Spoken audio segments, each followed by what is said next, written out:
할렐루야. 8월 4일 금요일 새벽 기도를 시작하겠습니다. 사도신경으로 우리의 신앙을 고백하시겠습니다. 나는 전능하신 아버지 하나님 천지의 창조주를 믿습니다. 나는 그의 유일하신 아들 우리 주 예수 그리스도를 믿습니다. 그는 성령으로 잉태되어 동정녀 마리아에게서 나시고 본디오 빌라도에게 고난을 받아 십자가에 못 박혀 죽으시고 장사된 지 사흘 만에 죽은 자 가운데서 다시 살아나셨으며 하늘에 오르시어 전능하신 아버지 하나님 우편에 앉아 계시다가 거기로부터 살아있는 자와 죽은 자를 심판하러 오십니다.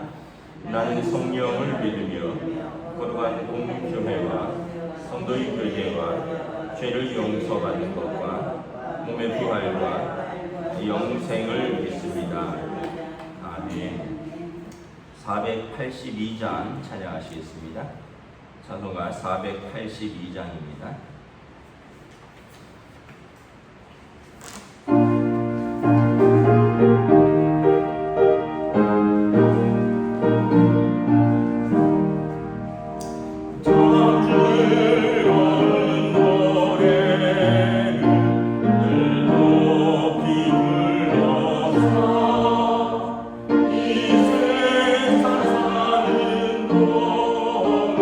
주 찬양하라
사도행전 18장 9절에서 17절까지 말씀입니다.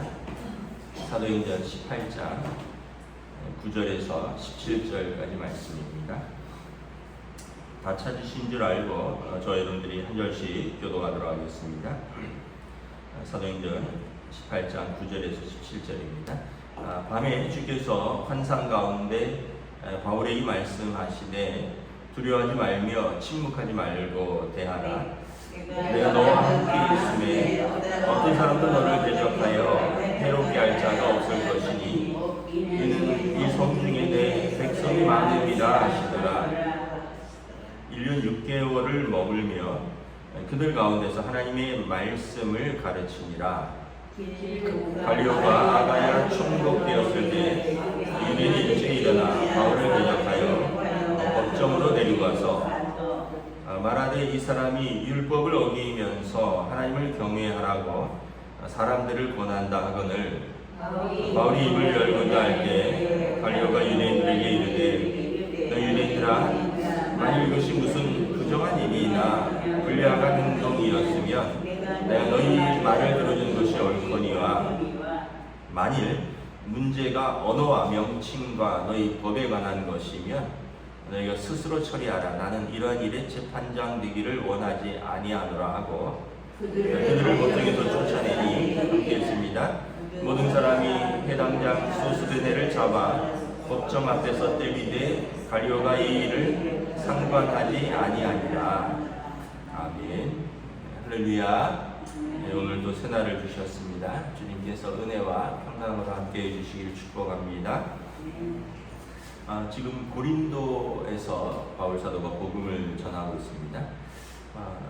고린도에서 복음을 전할 때 처음에 바울 사도는 굉장히 낙심했습니다. 왜냐하면 아덴에서 그렇게 열심히 전했는데 복음의 열매가 거의 없었거든요. 그래서 심지어 그렇게 학문의 도시, 철학의 도시, 이 사람들한테 그렇게 열심히 전했는데도 이렇게 회심이 없다면 이 상업적인 도시, 쾌락의 도시, 세속 도시인 고린도에서 내가 무엇을 전할 수 있겠느냐 하면서 굉장히 낙심하고 있었습니다. 그래서 고린도 전서에 보면 2장에 바울 사도가 그때 자신의 심정을 이렇게 설명합니다. 내가 너희 가운데 거할 때에 약하고 두려워하고 심히 떨어노라. 그런데 내 말과 내 전도함이 설득력 있는 지혜의 말로 하지 아니하고 다만 성령의 나타나심과 능력으로 하겠다. 아덴에서는 바울이 그들과 아레오바고 광장에서 하루 종일 논쟁했거든요. 변증했습니다. 에피쿠로스 스토아파 철학자들하고 그들이 이거 설득력 있는 지혜의 말로 했는데 결국 이걸로 되는 것은 아니구나. 그래서 바울 사도가 고린도에 와서는 내가 이제 아덴에서의 어떤 면에서의 실패를 경험으로 내가 내 말과 내 설득력 있는 지혜의 말로 하지 않겠다. 다만 성령의 나타나심과 능력으로 너희 믿음이 사람의 지혜에 있지 않고 다만 하나님의 능력에 있음을 내가 알았노라. 이렇게 말을 합니다. 그 얘기는 뭐냐 하면 고린도에 와서 아덴에서의 실패 가운데 좀 낙심하고 의기소침해 있을 때 오늘 9절에 보면 환상 가운데 성령께서 말씀을 하십니다. 두려워하지 말고 침묵하지 말고 말하라. 내가 너와 함께 있음에 어떤 사람도 너를 대적하거나 해롭게 할 자가 없을 것이니 이는 이 성중에 내 백성이 많음이라 하시더라. 그래서 바울 사도가 여기서 이제 새롭게 힘을 내는 거죠. 아덴에서 내 말과 내 지혜로 하는 것이 아닌구나라는 걸 깨닫고 이 도시에서는 과연 어떻게 해야 될까 하고 낙심하고 의기소침해 있는데 이제 밤에 주께서 말씀을 하시는 거죠. 두려워하지 말고 침묵하지 말고 전하라는 겁니다. 이 성중에 내 백성이 많음이라. 그래서 바울 사도가 그렇구나. 내가 성령의 나타나심과 능력으로 내가 십자가에 못 박힌 예수 외에는 아무것도 전하지 않기로 작정하였노라. 그러면서 새롭게 이제 힘을 내서 사역을 한 것입니다. 고린도에서 무려 1년 6개월간 이제 전도하고 또 교회를 세우고 양육을 합니다. 바울 사도가 이렇게 오래 머문 곳은 두 군데밖에 없습니다. 에베소에서 3년 동안 머물면서 제자를 양육했고요. 고린도에서 1년 6개월입니다. 다 몇 개월 또는 몇 주인데 그 얘기는 고린도에서 큰 역사가 있었다는 말이고 또 고린도에서 할 일이 많았다는 이야기인 것도 하죠. 이렇게 이제 외적으로는 이제 내적으로는 바울 사도의 어떤 그런 낙심과 의기소침이 있었다면 외적으로는 유대인들의 또 방해가 있었습니다. 오히려 유대인들이 방해를 하는데 12절에 보면 갈리오가 아가야 총독되었을 때 이 고린도 지방을 그러니까 지금 그리스의 남쪽 지방을 아가야라고 북쪽 지방을 마게도냐 지방이라고 하는데 고린도는 아가야 지방의 아주 큰 성인 거죠. 이 고린도 빌립보나 고린도나 다 로마의 식민지인데 로마가 총독을 파견을 하죠. 그런데 새롭게 총독이 바뀌니까 유대인들이 일제히 일어나서 바울을 대적하여 법정으로 데리고 갑니다. 그러면서 고소하는 인데 이유가 이 사람이 율법을 어기면서 하나님을 경외하라고 사람들을 권한다 한다라는 거죠. 참 아이러니하게 바울 사도는 먼저 갈 때는 항상 회당에서 말씀을 먼저 전했습니다. 유대인들을 하나님이 부르셨으니 하나님이 그들을 먼저 찾으신다고 항상 유대인들이 있는 회당에서 말씀을 전하고 그리고 이어서 이방인들에게 말씀을 전하는 거죠. 그런데 정작 유대인들은 이 율법을 어겼다는 거예요. 하나님을 경외하라고 하면서 율법을 어기니 우리가 이것을 받아들일 수 없다라고 고발을 하는 거죠. 그러니까 바울 사도가 이것을 말하려고 하는데 갈리오가 이렇게 말합니다. 총독이죠.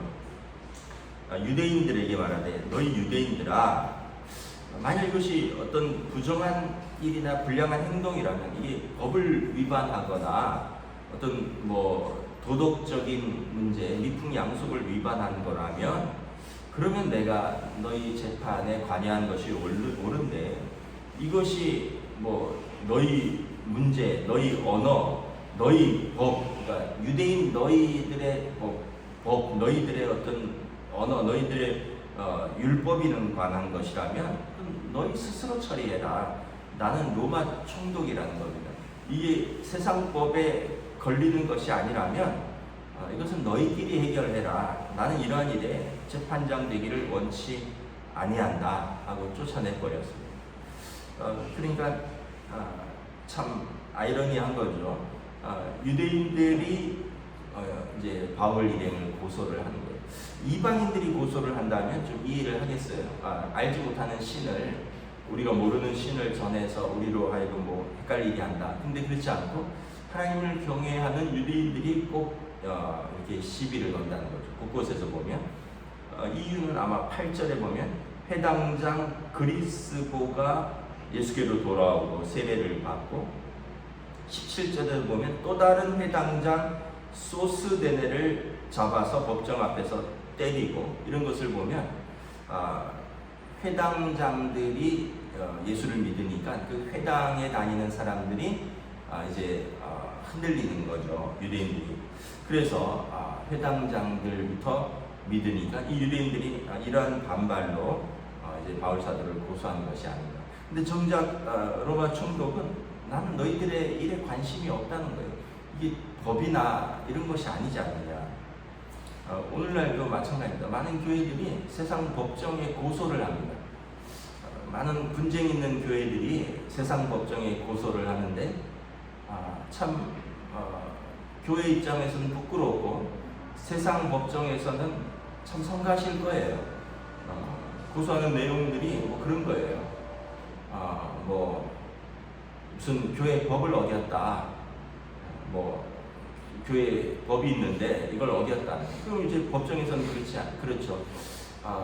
이것은 당신들 법이 있지 않습니까? 당신들 교단에도 헌법이 있고, 당신들 교회도 당회가 있고, 또 노회가 있고, 총회가 있고, 다 기관이 있고, 거기서 법이 있는데 왜 우리한테 고소합니까?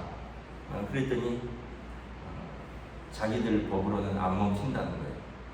그래서 이제 세상 법정은 뭐냐면 법을 판단하는 게 아니라 절차를 위반했는가를 판단을 하는 거죠.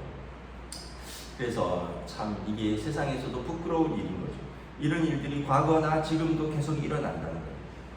정작 믿는 이들끼리 일어나서 우리가 믿는 방식이 더 옳다라는 거예요. 유대인들은 율법을 지키고 할례를 받으면서 하나님을 경외하고 예수를 믿어야 된다고 바울 사도는 이방인들에게 이것이 굳이 무슨 필요가 있느냐, 믿음으로 얻는 구원, 은혜로 얻는 구원에 대해서 이야기를 하면서 예수 그리스도를 믿는 믿음 안에서 회개하고 하나님을 경외하라라고 말을 하면 이제 이렇게 고소를 한다는 거죠. 결국은 17절에 보면 이 사람들이 바울 사도를 법정에 고소 고발했는데 이것이 잘 되지 않으니까 화풀이로 해당장 소스데네를 잡아서 법정 앞에서 때리고 그리고 이제 물러납니다. 이제 갈리오는 뭐 자기들의 일이니까 이제 특별히 관여하지는 않습니다.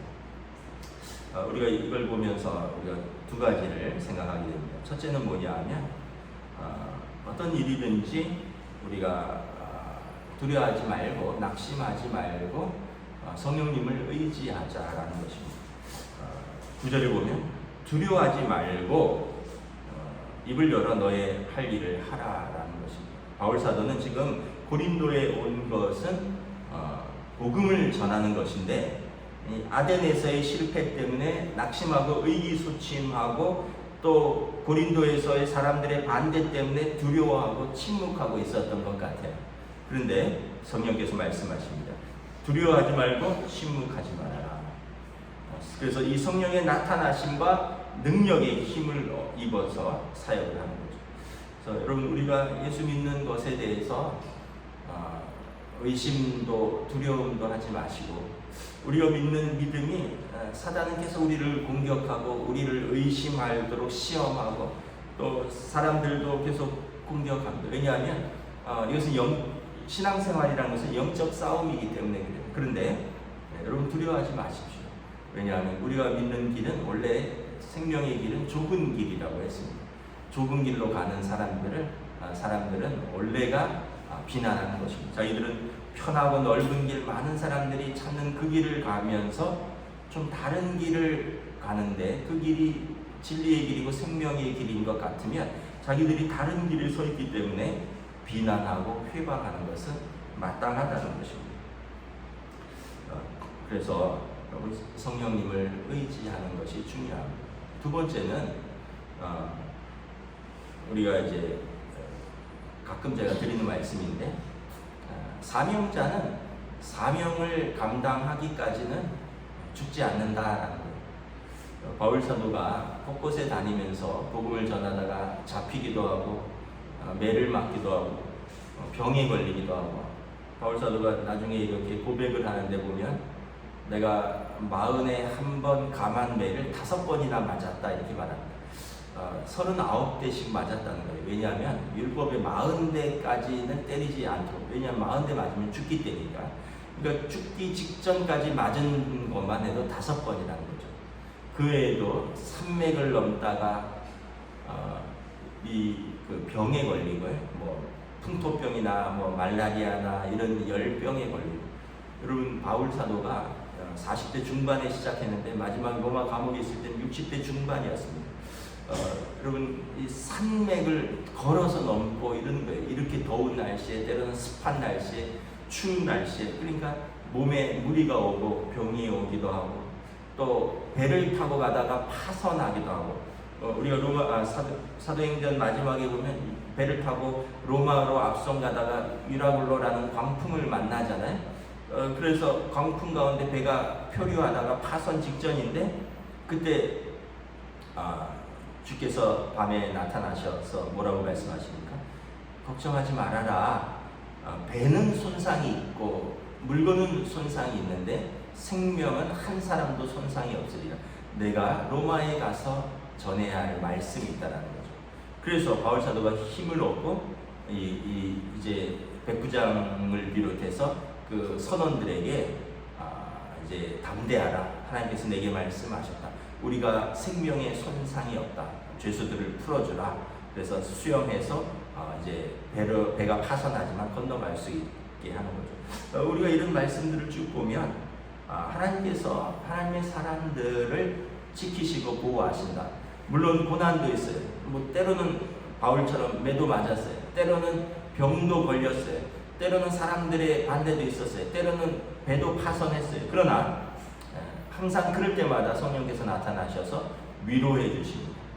성령께서 나타나셔서 그에게 소명을 일깨워 주십니다. 그래서 우리가 여러분 오늘 살아있다라는 얘기는 오늘 우리에게 주신 소명을 감당하라는 말씀입니다. 그리고 성령님께서 우리와 함께 하신다라는 증거인 것입니다. 히브리서 말씀에 내가 너를 버리지도 아니하고 떠나지도 아니하리라. 사람들이 내게 어찌하랴. 히브리서의 저자를 우리가 알 수 없다라고 말을 하는데 어떤 분들은 바울 사도가 아닌가라고도 추측을 합니다. 근데 이제 히브리서는 항상 바울 사도의 특징은 수신자와 발신인을 밝히거든요. 그리스도의 종인 나 바울은 그리스도 예수로 말미암아 사도된 나 바울은 누구에게 편지하느니 이런 식으로 해서 계속 자신을 밝히는데 히브리서에는 그런 내용이 없어요. 그렇기 때문에 바울이 아닌가 이렇게 생각을 하는데 히브리서의 내용을 보면 율법을 너무나도 잘 알고 해석하고 있습니다. 구약의 율법, 구약의 제사를 예수 그리스도랑 너무나 잘 연결시키고 있고 그리고 그 문체라든가 이런 것이 너무나 아름답고 너무나 또 학술적이기 때문에 이것은 보통 사람이 쓸 수 있는 것이 아니다. 사도 바울이 아닐까 이렇게 추측을 합니다. 근데 제가 말씀드리고자 하는 것은 만약에 사도 바울이 썼다면 히브리서 13장에 이 고백 하나님께서 내가 너를 버리지도 아니하고 떠나지도 아니하리라. 그런즉 사람이 내게 어찌하랴. 이것은 바울 사도가 쭉 20년의 선교 여행을 통해서 계속해서 하나님의 인도하심과 성령님의 보호하심을 경험한 그 고백이 아닐까 이런 생각을 하는 것입니다. 말씀을 마치도록 하겠습니다. 저 여러분들이 오늘도 또 하루를 살아가고 이것은 오늘 우리에게 기회가 주어졌다는 것이고 또 오늘 우리에게 사명을 감당할 날을 하나님께서 허락해 주셨다는 이야기입니다. 담대하게 또 믿음으로 사시고 또 믿음을 전하시는 저 여러분 되시기를 주님의 이름으로 축복합니다. 기도하겠습니다. 하나님의 은혜를 감사합니다.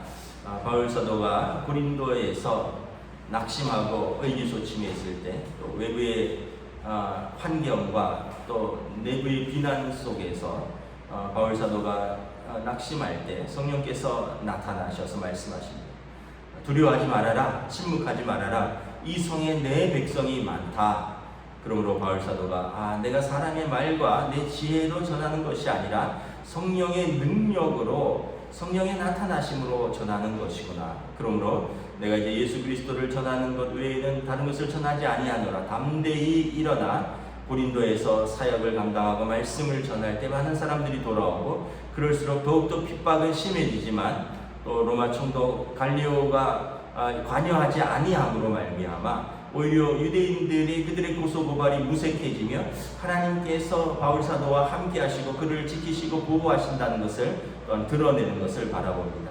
고린도에서 많은 역사가 있었고 고린도 교회가 세워지고 우리가 고린도전서에서 알다시피 큰 은혜와 큰 은사들이 풍성히 나타나는 고린도 교회가 되는 것을 바라보면서 오늘 우리들도 우리의 삶의 자리에서 하나님께서 우리를 부르신 그 삶의 자리에서 담대히 일어나 우리가 예수를 그리스도라 전하며 또 복음의 삶, 믿음의 삶을 성령님의 인도하심과 능력으로 전하며 살아갈 수 있는 저희들로 인도하여 주시옵소서. 하나님께서 우리를 버리지도 아니하시고 떠나지도 아니하신다 약속하셨으니 성령의 능력으로 일어나는 저희들로 함께하여 주시옵소서. 감사를 드리오며 우리 주 예수 그리스도 이름으로 기도드리옵나이다. 아멘. 하늘에 계신 우리 아버지 이름을 거룩하게 하시며 아버지의 나라가 오게 하시며 아버지의 뜻이 하늘에서와 같이 땅에서도 이루어지게 하소서. 오늘 우리 일용할 양식을 주시고 우리가 우리에게 잘못한 사람을 용서하여 준 것 같이 우리 죄를 용서하여 주시고 우리를 시험에 빠지지 않게 하시고 악에서 구하소서. 나라와 권능과 영광이 영원히 아버지의 것입니다. 아멘.